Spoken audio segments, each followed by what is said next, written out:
asalaamaaleykum daleen nag jàmm njiitu réew mi di président Macky Sall dafa dóor ci taabal gi ne doy na sëkk fële ci Rotterdam nekk ci Pays-Bas li waral boobule taxawaay nag muy daal ñaawlu ñàkk sàmmonteeg seen i kàddu jëmale ci wàllu koppar bu réew yi nga xam ne ñoo fare ci Europe jëmale ci jàppale réewu l'Afrique yi ci na la ñuy def ba dëkku coppite ci wàllu jaww ji loolu la ñuy jàng ci xët bu njëkk bu ëttu yéenekaay bu groupe Sud Communication du Sud Quotidien tey jii ci talaata gi ndaje bi nga xam ne nag démb ci altine gi la doon am njiitu réew mi xam le ne daal wareef la ngir l'Afrique moom it daal mu am kattan mun a sukkaliku jëmale ci nan lay jëfandikoo yeneen énergie yoo xam ne nag yu yees la ci biir Le Soleil it njiitu réew mi ngi xam le ne l'Afrique sax tegu na ci yoon ndax def na ci ay dige yu wóor a wóor teg ci nag teg ci table bi benn programme boo xam ne moo ko cay yóbbu Le Soleil di fàttali ni Banque africaine de développement teg na ci table bi xaaju 20 milliards ak juróom ci kopparu dollars yi nga xam ne daal moom mooy tax ba mbir yi yemb ci jamono joo xam ne nag coppite jëmale ci wàllu jaww ji daal jural na jafe-jafe yu bëri suñu réew bi ci gën a fës bokk ci wàllu mbënd mi ci loolu la Déthié Fall nga xam ne moo jiite parti bi di PRP di parti républicain pour le progrès muy xamal waa Vox Populi nii danañu teg benn commission d'enquête parlementaire commission boo xam ne nag li ko tax a jóg mooy saytu projet yi nga xam ne yëpp jaarul ci yoon rawatina plan bi ñu lal ci diiru fukki at jëmale ci xeex mbënd mi ak it plan Orsec yi nga xam ne yëpp jot nañ ko jëmmal suñu réew ci atum 2012 ba tey Déthié Fall di xamal suñu naataangoo yi ni bile commission d'enquête parlementaire mooy doon chantier bu gën a mag ngir fukkeel ak ñeenteelu législature bi loolu yóbbee ñu waxtaanee wàllu élection bureau ci assemblée nationale l'observateur ni mbir mi nag du yomb dara ndax daal mun nañ ci nemmeeku ay rëkk-rëkk yu bëri balaa ñu ca yegg nag mi ngi ñuy wax nan la ñuy calculer ñi nga xam ne ñoo war a bokk ci boobule bureau assemblée nationale ñu des ci place Soweto ak Abdou Sané bi nga xam ne dafa sekk waxtaan bu yaatoo yaatu ak Vox Populi muy dellu si nag ci seen mébét bi nga xam ne daal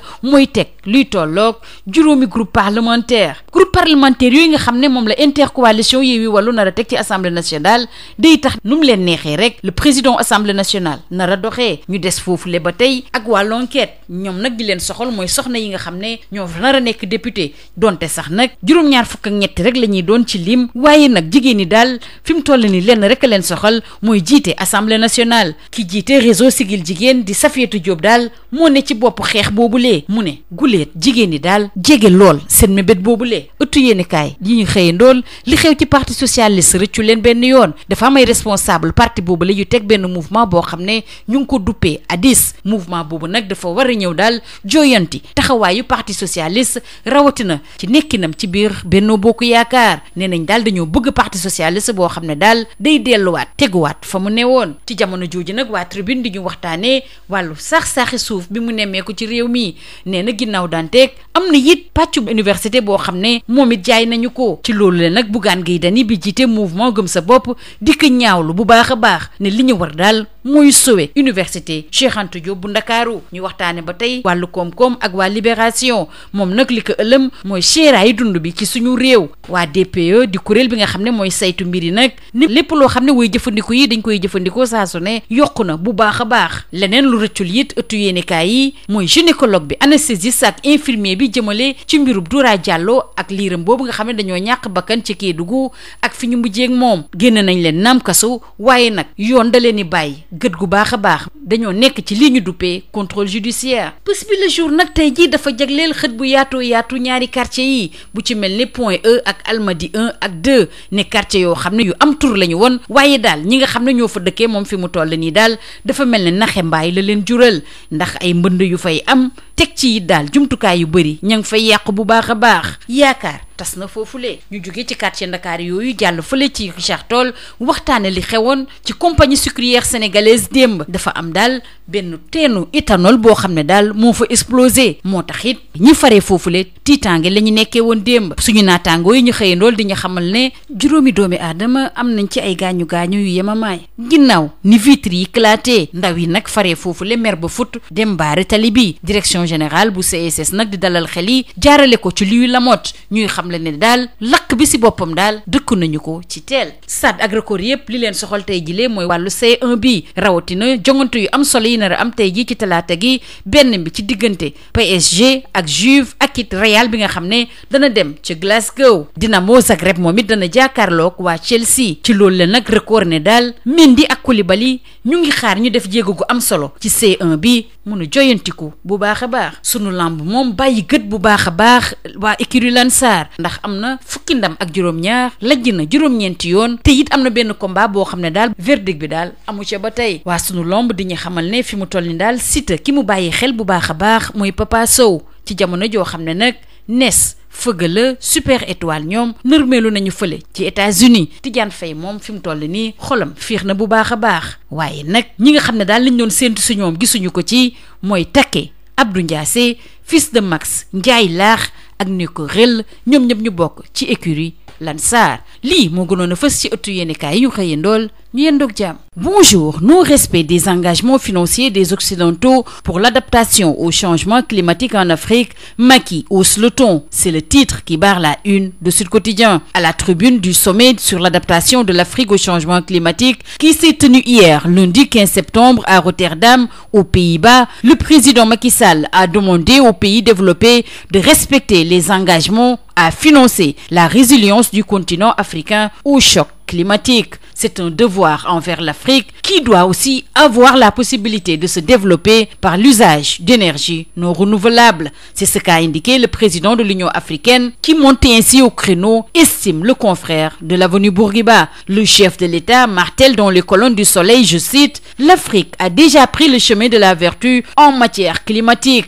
Le continent noir a pris des engagements et surtout a proposé un programme pour l'atténuation. » Le confrère rappelle que la BAD avait déjà mis sur la table la moitié des 25 milliards de dollars nécessaires pour le programme d'accélération de l'adaptation en Afrique. Toujours dans les colonnes de l'Astre de Hann, le chef de l'État, le président Macky Sall, appelle les partenaires de l'Afrique à se mobiliser alors que notre pays paie un lourd tribut face au dérèglement climatique qui est à la source des inondations. Justement, devant la problématique des inondations, Déthié Fall, le président du Parti républicain pour le progrès, annonce une commission d'enquête parlementaire dont les colonnes de Vox Populi, commission sur les nombreux projets nébuleux, notamment le plan décennal de lutte contre les inondations et l'ensemble des plans Orsec déclenchés depuis 2012. Toujours selon Déthié Fall, cette commission parlementaire sera l'un des chantiers de la nouvelle législature. Justement, rendons-nous à la place Soweto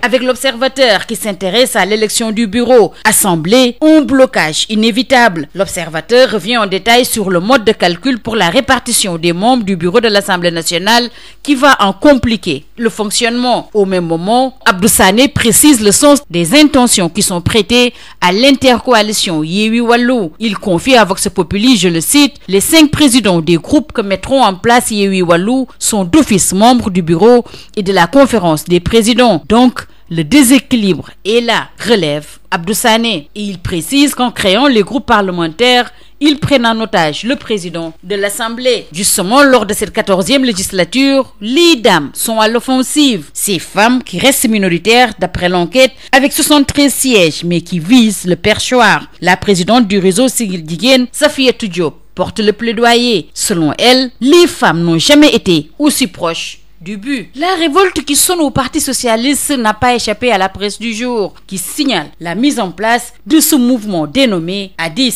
Pour ces responsables socialistes qui sonnent la révolte, c'est pour un PS fort et conquérant, dont Benno Bokk Yakaar. Car après 10 ans de compagnonnage, ils dénoncent un parti socialiste affaibli et marginalisé après chaque victoire électorale pour laquelle il a consenti énormément d'efforts et de sacrifices. Au même moment, Libération s'intéresse à la conjoncture économique avec cette flambée des prix inquiétante. La DPE signale une hausse des dépenses alimentaires pour la majorité des ménages et une augmentation des prix à la consommation. Parlons toujours économie, cette fois-ci avec Tribune, qui s'intéresse à la boulimie foncière des affaires et du régime. Après Dantec, une partie de l'université a été cédée. Estimée à plus de 8 milliards de francs CFA, le terrain se trouve dans l'assiette foncière de l'école supérieure d'économie appliquée. Pour Bougane Gueye Dany, le leader du mouvement Gëm Sa Bopp, il faut sauver ce qui reste de l'université Cheikh Anta Diop de Dakar. Autre affaire qui intéresse la presse du jour, c'est celle relative au décès de Doura Diallo et de son bébé. Le personnel de santé a été placé sous contrôle judiciaire. Bës Bi Le Jour nous propose ce mardi un reportage au Point E, aux Almadies 1 et 2, ces quartiers huppés avec des résidents duppés. Bës Bi Le Jour revient en détail sur les inondations, le cadre de vie et les infrastructures qui sont dégradées dans ces quartiers. De Point E à Point O, et n'a pas manqué de relever qu'aux Almadies 2, les espoirs sont noyés. Quittons Dakar pour nous rendre à la compagnie sucrière sénégalaise qui se trouve à Richard Toll avec cette cuve d'éthanol qui explose et installe la peur à Richard Toll. Information largement relayée par la presse du jour, avec 5 personnes qui ont eu des blessures superficielles dues aux éclats des vitres, alors que des jeunes ont manifesté en barrant la route nationale 2. La direction par la voix de Louis Lamotte rassure, le début d'incendie a été vite maîtrisé. En sport, le quotidien du sport nous parle de ces chocs entre le PSG et la Juve et le Real qui sera à Glasgow ce mardi. Autre rencontre signalée par Record, c'est celle entre Dynamo Zagreb et Chelsea, prévue également ce mardi à 16h45. Mendy et Koulibaly, la C1 pour se relever, alors contre Paris Saint-Germain et Juventus, ce sera le premier choc. Terminons par Sunu Lamb qui fait un focus sur l'Ansar